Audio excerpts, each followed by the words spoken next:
because the character of Patrick Bateman in the novel, I never could picture. I could picture the body because I knew he worked out obsessively. I could never see a face. I never saw a face with Patrick Bateman.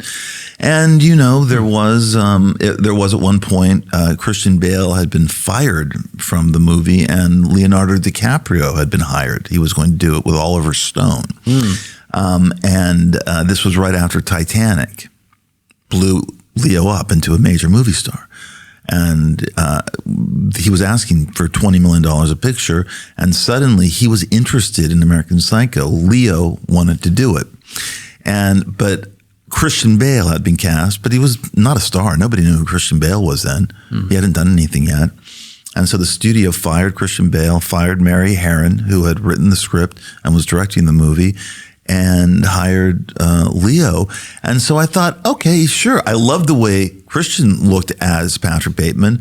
I like the way Leo looks as Patrick Bateman. That's good. But I never could think of a way they look. But anyway, this is getting back to that whole problem with how a character you created lives way beyond. Well, first of all, it's out of your control completely. He escapes you.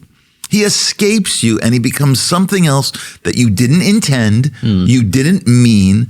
The meaning of this character is now completely different from the meaning you intended when you wrote the book. Yeah, that's weird and rare. That's strange, but it is the movie. But if it gets people to read the book, then I'm all for it, I guess. I don't know. But yeah, that's true, Patrick. And also the other problem is that I made a terrible movie deal with American Psycho.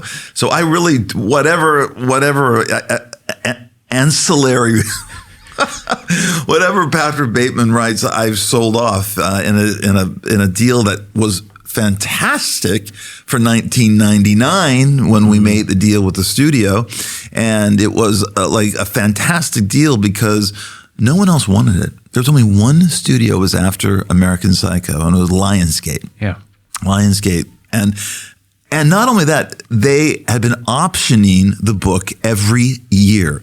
They were that desperate for it in a way where we would ask for option money. That means they controlled the rights, but they didn't own the rights for a year. So they would give me a ton of money every January to make sure that year they could find a director, get an actor, get a script together.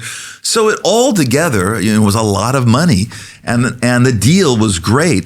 But we also knew, my agents and I, oh God, let's just take this money. This is like highway robbery. They're never going to make this movie. They're never going to make it. There's no way. It's unfilmable. And I said, I know. Okay, let's take the deal.